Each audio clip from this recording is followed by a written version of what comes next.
The movie Arrival, where, and this is just to make you think, Bob Proctor always said, where do the thoughts come from? So the movie Arrival, it, wait, yeah, so the movie Arrival, this is just to make you think. I used to listen to Bob Proctor a lot, and one of the things that he would teach is our thoughts, our mind. Where does it come from? Where did it come from to make a television? Where did it come from to make a telephone?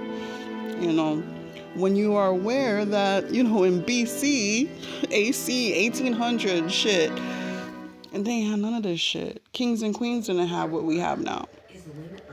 So Bob Proctor taught, where do our thoughts come from? So I don't believe in movies being conspiracy theory. The writer is thinking that they came up with this huge story. Oh my God, I came up with this story and it was something channeled through them. I believe in channeling. I believe a lot of us channel. A lot of us have the God complex in us because God is always around us. So we're always constantly channeling God, without even realizing it. I believe at least the good stuff. But in Arrival, it's about, I believe it's been a while since I watched it. It's a very confusing movie, but the main thing is them communicating with this woman about, the objects, or machinery, which in my mind is saying about fracking, you know, which is a very touchy subject because, I don't know. I don't know. I think it's about fracking.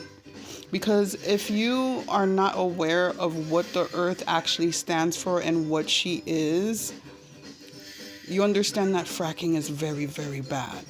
So if they're coming to ask, what is this machine that's being made? What machine do you think that would be? It would be the process of fracking.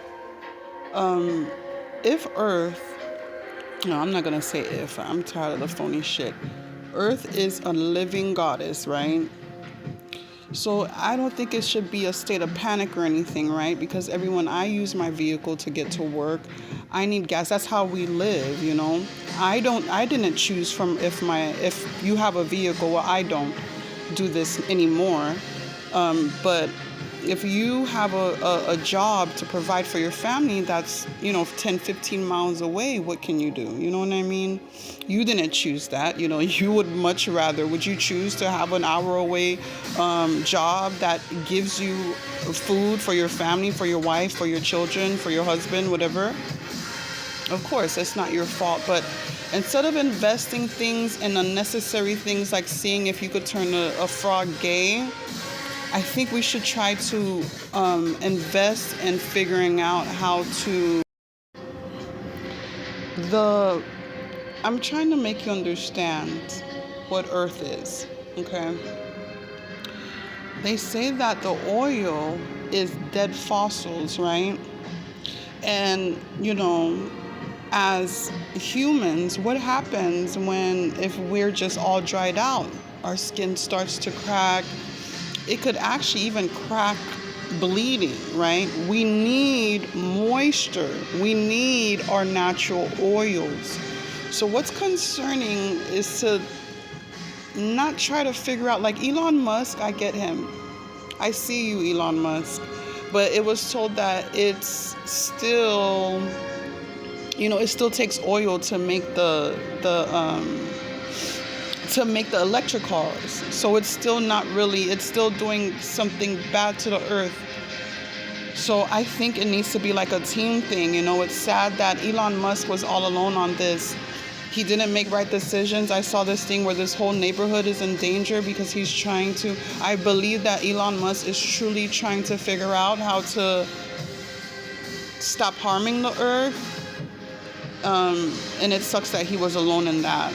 I really feel like that is why he was trying to team up with Trump. Everyone that wants to do something good for the earth, what's the first thought that you're going to think? Let me team up with the people that are in charge of our lives, right? Let me explain to them, this is why we need only electric cars. This is why this, and that. It isn't like just me thinking this. Obviously, Elon Musk is very deep in it.